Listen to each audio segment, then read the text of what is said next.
বাংলাদেশের সবচেয়ে বেশি রেমিটেন্স আসে কোন জেলায়? উত্তরটা হয়তো অনেকেই অবাক করবে, কারণ দেশের মোট প্রবাসী আয়ের অর্ধেকেরও বেশি এসেছে মাত্র ৩টি জেলায়। বাংলাদেশ ব্যাংকের প্রতিবেদন অনুযায়ী ২০২৫-২৬ অর্থ বছরে প্রবাসীরা দেশে পাঠিয়েছে $৩,৫৫৮ কোটি। এর মধ্যে শুধু ঢাকা, চট্টগ্রাম ও কুমিল্লাতেই মিলেছে প্রায় $১,৮৮২ কোটি, যা মোট রেমিটেন্সের প্রায় ৫৩%। জেলাভিত্তিক তালিকায় সবচেয়ে বেশি রেমিটেন্স এসেছে ঢাকায় $১,৩৪৭ কোটি।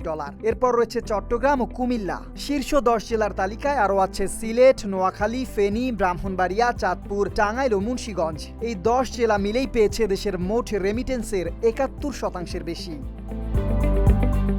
অন্যদিকে সবচেয়ে কম রেমিটেন্স এসেছে লালমনিরহাট, পঞ্চগড়, রাঙামাটি এবং বান্দরবানের মতো জেলাগুলোতে। সর্বনিম্ন লালমনিরহাটে এসেছে মাত্র $১,৮৩,০০,০০০।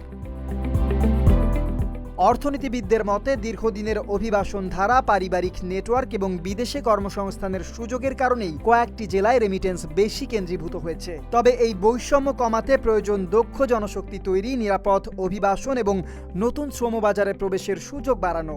রেমিটেন্স শুধু বৈদেশিক মুদ্রার উৎস নয়, দেশের অর্থনৈতিক ভারসাম্য এবং আঞ্চলিক উন্নয়নেও গুরুত্বপূর্ণ চালিকা শক্তি। Desk report, Dhaka post.